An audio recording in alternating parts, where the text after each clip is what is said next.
नमस्कार, स्वागत है आपका। आप देख रहे हैं सी न्यूज भारत। मैं हूं आपके साथ इशिता।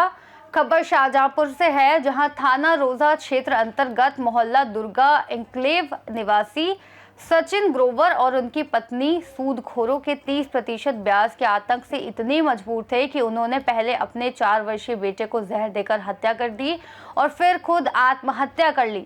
ये दर्दनाक घटना 27 अगस्त 2025 को हुई।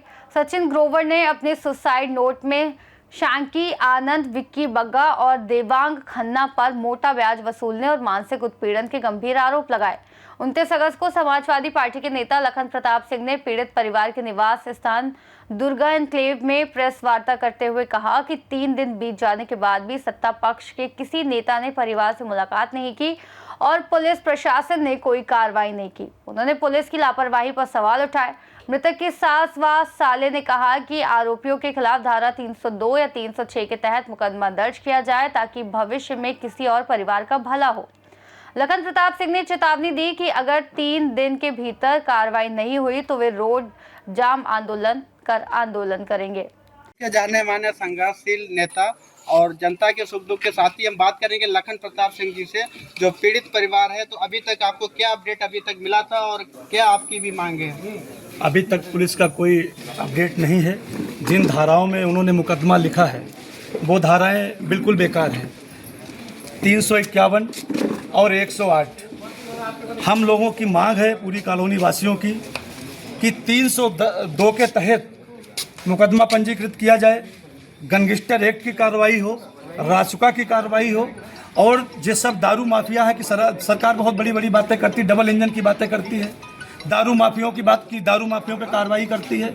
जब सुसाइड नोट में भी लिखा है कि जो हरियाणा से नंबर 2 की दारू का काम करता है, तमाम चीज़ें करता है, सट्टा का काम करता है, इसमें का ब्याज का 30% का, तो प्रशासन क्यों बुलडोजर नहीं चला रहा अभी तक? हम सबकी यही मांग है कि इन पर बुलडोजर चले, इनके मकानों पर, कि सब गरीब लोगों को चूस चूस के पैसा खींचा है इन लोगों ने, और 302 के तहत मुकदमा लिखा जाए। अगर प्रशासन 2 दिन के अंदर, वैसे तो हम लोग कल ही आंदोलन करने वाले थे, लेकिन कल सचिन ग्लोवर का हवन है, उनके परिवार वालों का हवन, उसमें इस वजह से हम लोगों ने कल का, पहले भी अखिलेश जैसे लोग तमाम लोग, एक अखिलेश नहीं, ऐसे तमाम हमारे युवा साथी शाहजहांपुर जनपद में शिकार हो चुके हैं कि हमारे जनपद में जुआ, स्मैक और चरस, नंबर 2 की दारू है खुलेआम, तमाम मोहल्ला चौक से लेके रामनगर से खुलेआम बिकती है। प्रशासन की नॉलेज में है और कहीं न कहीं बड़े नेताओं के संरक्षण में जो लोग हैं वो लोग काम करते हैं, इसलिए उन लोगों पर कोई कार्रवाई नहीं होती है। आप चले जाइए चौक में, खुलेआम जुआ होता है। मैं नाम नहीं लूँगा आप लोगों के माध्यम से, 24 घंटा जुआ होता है। शहर के बड़े बड़े जुआरी वहाँ खेलने जाते हैं। पीड़ित परिजनों सहित आपकी क्या मांग है उत्तर प्रदेश शासन और प्रशासन? हमारी प्रशासन से मांग है कि 2 दिन का समय है प्रशासन के पास। एक तो उनके ऊपर जो भी दोषी हैं उनके ऊपर 302 का मुकदमा लिखा जाए, गैंगस्टर में कार्रवाई हो, रासुका में कार्रवाई हो, और उनके मकानों को तत्काल बुलडोजर से ध्वस्त किया जाए। हम सभी की मांग है। अगर सरकार न्याय की बात करती है और नहीं तो जो केवल समाजवादी से लोगों को जुड़े हुए, उनको फर्जी गुंडा माफिया बनाकर और उन पे बुलडोजर चलाने का काम करती है, इससे स्पष्ट हो रहा है कि एक भी बीजेपी का नेता अभी तक इस पीड़ित परिवार के हालचाल लेने नहीं आया, इनके आंसू पहुंचने नहीं आया। क्यों नहीं आया, इसका कारण क्या है? लखन जी, कहीं न कहीं वो लोग बीजेपी के बड़े नेताओं के संरक्षण में कार्य को कर रहे हैं और इस कारोबार को आगे बढ़ा रहे हैं। कहीं न कहीं उनकी भी हिस्सेदारी है। सीधा हम लोगों का आरोप है इस जनपद के एक बड़े मिनिस्टर पर, उनके संरक्षण में ये सभी लोग इन व्यापारों को आगे बढ़ा रहे हैं, चाहे वो जुआ का हो, चाहे सट्टा का हो, चाहे मैच का हो, और चाहे वो ब्याज का हो। जितने जो लोग इस टाइप का ब्याज करते हैं, आप लोग नोट कर लीजिएगा, शाहजहांपुर में देख लीजिएगा, सबकी गाड़ियों पर बीजेपी के झंडे लगे होंगे और कहीं न कहीं अपने आप को एक बड़े नेता का बहुत खासम खास बताते हैं और उनके इर्द गिर्द देखे भी जाते हैं। तो इसलिए सीधा हमारा आरोप है और हम सभी की मांग है कि उन पर तत्काल कार्रवाई हो, अन्यथा हम लोग बहुत बड़ा आंदोलन करेंगे। जी, क्या नाम है आपका? मोहित। ये कौन सा मोहल्ला है? दुर्गा एनक्लेव का जो सचिन ग्रोवर थे, जो आपके कौन है ये? छोटा भाई था। अच्छा, तो ये किस तरीके से उन्होंने सुसाइड किया और थाना रोजा पर जो आपने प्रार्थना पत्र दिया है और क्या कार्रवाई हुई और क्या मांगे आपकी? कोई कार्रवाई नहीं हुई अभी तक जी, किसी भी कोई कार्रवाई नहीं हुई अभी तक, हमारे पास कोई भी अपडेट नहीं आया था। आप जो हैं सचिन जो ग्रोवर है उनके कौन है? हम सबसे बड़े भाई। सबसे बड़े भाई। तो आपने जो प्रार्थना पत्र वगैरह जो थाना रोजा पर दिया है तो उसमें अभी तक क्या कार्रवाई हुई? अभी प्रशासन ने कोई कार्रवाई नहीं करी है, उन पर कार्रवाई तुरंत करें, हमें वो यही नहीं, मांग है। मुकदमा तो उसमें दर्ज है शायद, मैंने मुकदमा देखा है दर्ज, लेकिन किताबों अभी कोई से। अपडेट नहीं आया तो उससे आप संतुष्ट नहीं हैं? अभी कोई तो संतोष नहीं है, धारा भी हल्की उत्तर लगाई प्रदेश शासन प्रशासन से आपकी क्या मांगे हैं? हमारी मांग है भैया जल्दी से कड़ी कार्रवाई हो, धारा भी चेंज करी जाए और पूरा जो है सही से कार्रवाई हो ढंग से।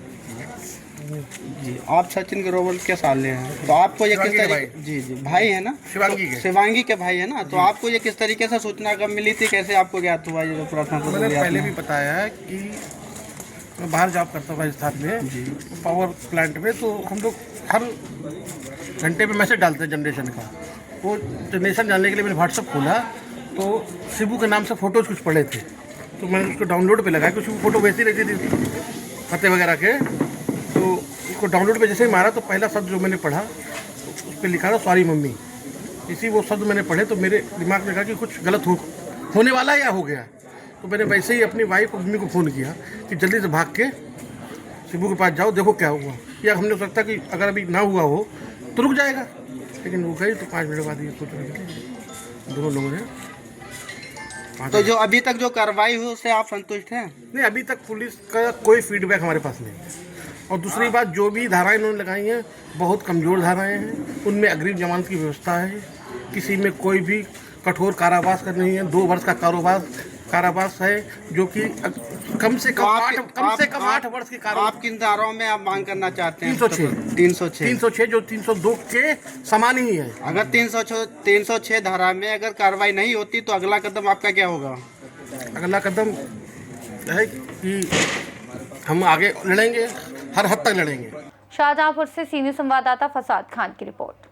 ये दर्दनाक मामला सूदखोरी और अवैध गतिविधियों के खिलाफ कड़ी कार्रवाई की जरूरत को स्पष्ट करता है। प्रशासन और सरकार अब दबाव बढ़ गया है कि वे पीड़ित परिवार के साथ न्याय करे और दोषियों को सजा दिलाए, ताकि भविष्य में इस तरह के जघन्य अपराध रोके जा सकें।